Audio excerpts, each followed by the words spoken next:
Hello friends, आज की इस वीडियो में हम लोग सीनियर आईएएस अधिकारी अशोक खेमका जी के बारे में इंफॉर्मेशन लेने वाले हैं। 27 साल की नौकरी में 53 तबादलों के लिए चर्चित रहे हरियाणा के सीनियर आईएएस अशोक खेमका के तबादलों की कहानी अब 276 पेज वाली खुली किताब के रूप में लोगों के सामने होगी। इस बायोग्राफी का नाम होगा just transferred the untold story of Ashok Khemka.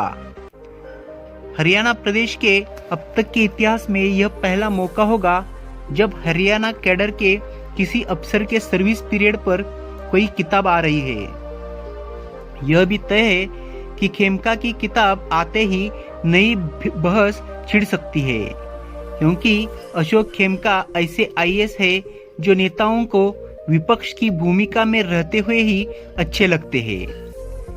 Haryana में अशोक खेमका 2012 में हुड्डा सरकार के कार्यकाल के दौरान उस समय सुर्खियों में आए जब उन्होंने कांग्रेस की तत्कालीन अध्यक्षा सोनिया गांधी के दामाद रॉबर्ट वाड्रा तथा रियल एस्टेट दिग्गज डीएलएफ के बीच हुए जमीन सौदे का म्यूटेशन रद्द करने के आदेश जारी कर दिए।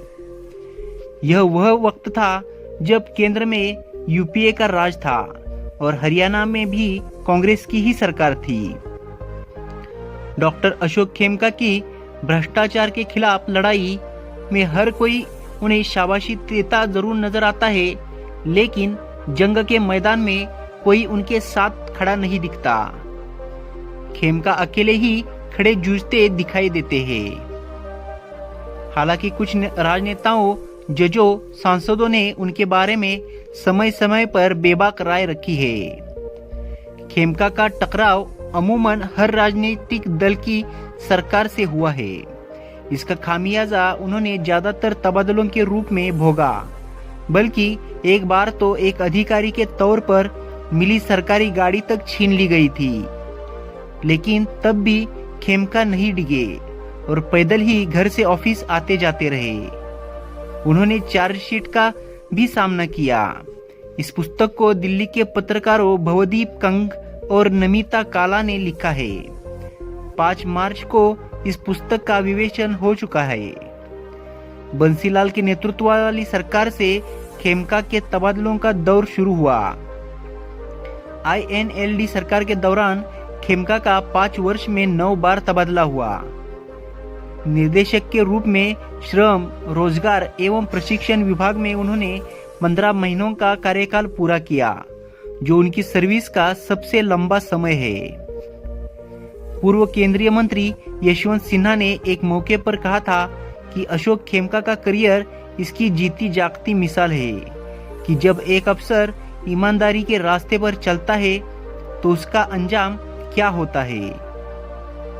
खेमका को सच के साथ खड़े होने की कीमत तबादलों के रूप में कई बार चुकानी पड़ी। सुप्रीम कोर्ट के पूर्व न्यायाधीश जीएस सिंघवी ने भी कहा कि खेमका सरीखे लोग बहुत कम हैं जो पूरी ईमानदारी से अपना कर्तव्य निभाते हैं। 1991 बैच के IAS officer Khemka civil service में आने से पहले 1988 में आईआईटी खड़गपुर से कंप्यूटर साइंस एंड इंजीनियरिंग के टॉपर रह चुके हैं। उन्होंने सिविल सर्विसेज में चयन से पहले 1991 में कंप्यूटर साइंस एंड इंजीनियरिंग में आईआईटी खड़गपुर में टॉप किया। इस समय वह अभिलेखागार, पुरातत्व और संग्रहालय विभाग के प्रधान सचिव है। किताब में खेमका के पूर्व सरकारों के साथ हुए विवाद, उनकी कार वापस लेने, चार्जशीट किए जाने और वाड्रा भूमि विवाद आदि का उल्लेख किया गया है। पुस्तक के प्रकाशकों ने दावा किया है कि जस्ट ट्रांसफर्ड देश भर के सिविल सेवकों के लिए प्रेरणा बन सकता है। ये किताब उन सवालों के जवाब देने की कोशिश करेगी जो कई लोगों के दिमाग में है। तो दोस्तों, ये थी अशोक खेमका जी के बारे में छोटी सी इंफॉर्मेशन। आप उनके बारे में क्या सोचते हैं ये कमेंट बॉक्स में लिखिएगा। साथ ही वीडियो पसंद आया तो वीडियो को लाइक कीजिए, शेयर कीजिए और चैनल को सब्सक्राइब करना ना भूलिए। जल्द ही मिलते हैं फिर एक ऐसे ही इंटरेस्टिंग टॉपिक के साथ। तब तक के लिए खुद का ख्याल रखिए। जय हिंद, जय भारत।